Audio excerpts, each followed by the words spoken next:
আসসালামু আলাইকুম বন্ধুরা, এখন আমরা যাব আরাফার ময়দান। বিস্তারিত সবকিছু দেখাবো, আশা করি সাথে থাকবেন। इंतजाम किया जाता है हज के मौके पर এটা हচ্ছে আরাফার ময়দান। और हर तरह की आसानी हाजियों को दी जाती है। हज के मौके पर क्या करना होता है, 9 जिलहज को दाखिल होते हैं। আসসালামু আলাইকুম বন্ধুরা, এটা হচ্ছে আরাফার ময়দানে মসজিদে আরাফা অথবা মসজিদে নিমরা বলা হয় এই মসজিদের নাম। অনেক বিশাল এরিয়া, একসাথে প্রায় 3 লক্ষ নামাজি মুসল্লি একসাথে নামাজ পড়তে পারে। এটার এক প্রান্ত হচ্ছে ওইদিকে, আর এক প্রান্ত এদিকে অনেক দূরে। এটা আরাফার ময়দানে অবস্থিত। এই মসজিদের 3 ভাগ আরাফার ময়দানে আর বাকি 1 ভাগ আরাফার ময়দানের বাহিরে। অনেক বিশাল বড় মসজিদ।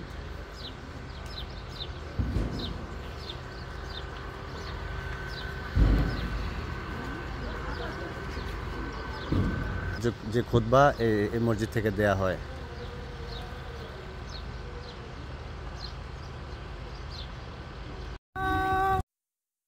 বন্ধুরা, এখন যাচ্ছি জাবালে রহমত, আর এটা হচ্ছে সেই ঐতিহাসিক আরাফার ময়দান যেখানে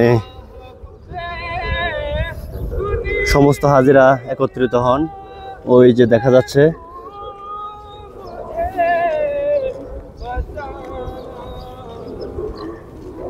জাবালে আরাফাত। এখন ওইদিকে যাব। এখানে সাইনবোর্ডে লেখা আছে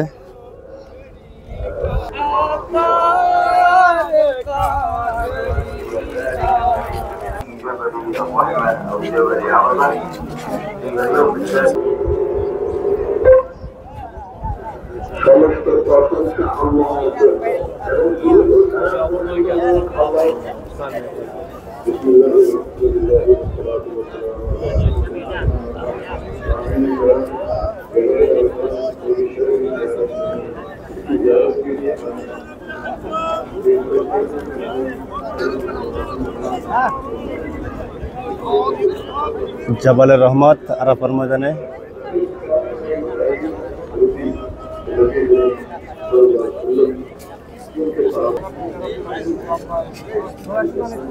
বন্ধুরা, এটা হচ্ছে এদিকে, এটা উঠার পথ, রাস্তা, এই যে সিঁড়ি। এখন এটা বন্ধ আছে।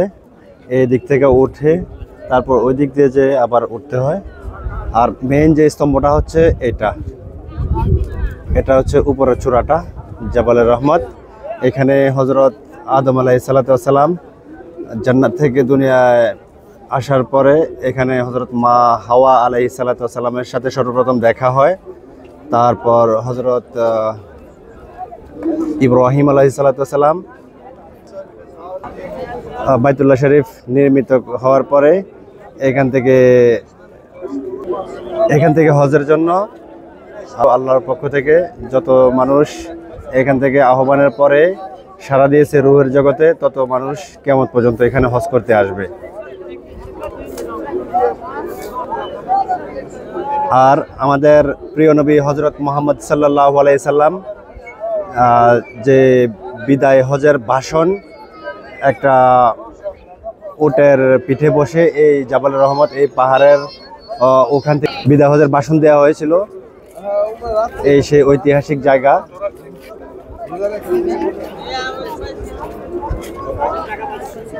এই সেই ঐতিহাসিক আরাফাতের ময়দান। এখানে প্রচুর লোক দেখা যাচ্ছে যারা উমরা হজ করতে আসছে বিভিন্ন দেশ থেকে, বিভিন্ন জাতি।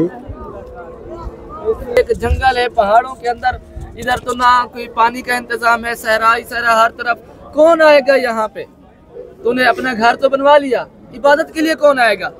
तो उस वक्त अल्लाह रब्बुल इज्जत ने फरमाया कि ए इब्राहिम, तुम खड़े होकर मेरे बंदों को पुकारो। तो जब उन्होंने इस पहाड़ के ऊपर खड़े होकर आवाज लगाई तो अल्लाह पाक ने क़यामत तक आने वाली रूहों तक भी वो आवाज़ पहुंचा दी। जितनी भी मुसलमान रूहें थी उन तक भी वो आवाज़ पहुंच गई। और जिस जिस रूह ने उस वक्त उस आवाज़ के जवाब में लब्बैक कहा, वो इस मकाम पर भी ज़रूर आएगा और यहाँ आकर लब्बैक अल्लाहुम्मा लब्बैक की सदाएं लगाएगा। तो अल्हम्दुलिल्लाह, यूँ हम खुश नसीब हैं कि हमारी रूहें भी उन रूहों में शामिल थी जिन्होंने उस वक्त भी लब्बैक कहा और यहाँ आकर फिर लब्बैक अल्लाहुम्मा लब्बैक पढ़ने की सआदत हासिल हुई। और नबी पाक अलैहिस्सलातु वस्सलाम ने यह मशरकी जाने बनते हैं इस तरफ उकाज़ नामी ऊँटनी पर जो खुतबा इरशाद फरमाया इसी पहाड़ के दामन में, इस तरफ बैठ के आपने वो खुतबा इरशाद फरमाया। अच्छा, उस वक्त मौजज़ा क्या हुआ? बहुत बड़ा मौजज़ा हुआ उस वक्त, क्योंकि ये जो माइक लगे हैं ये तो अब की पैदावार है ना, उस वक्त तो ये कोई इंतज़ाम नहीं था। और उस हज के मौका पर, आखिरी हज के मौका पर 1,24,000 सहाबा कराम कमोबेश इस मैदान में मौजूद थे।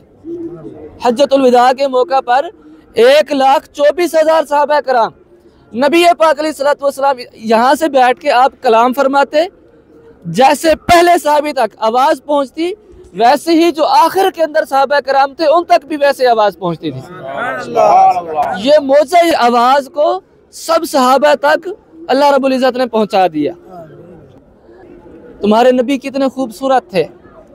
उन्होंने कहा कि हज्जतुल विदा के मौका पर जब मेरे महबूब उकाज़ नामी ऊँटनी पर बैठे थे, उस वक्त मेरी निगाह उनके पाँव की एक उंगली पे पड़ गई थी, अभी तक उसका हुस्न भी ख़त्म नहीं हो रहा। मेरे आका करीम अलैहिस्सलातु वस्सलाम की बारगाह में हाजिर हुआ, 14वीं की रात थी। मैं कभी आसमान की तरफ देखा, चाँद चमक रहा होता, फिर मैं मदीने के चाँद को देखता। फिर मैंने ये फैसला किया कि मदीने का चाँद आसमान के चाँद से ज़्यादा खूबसूरत है। সেই জবালে রহমত।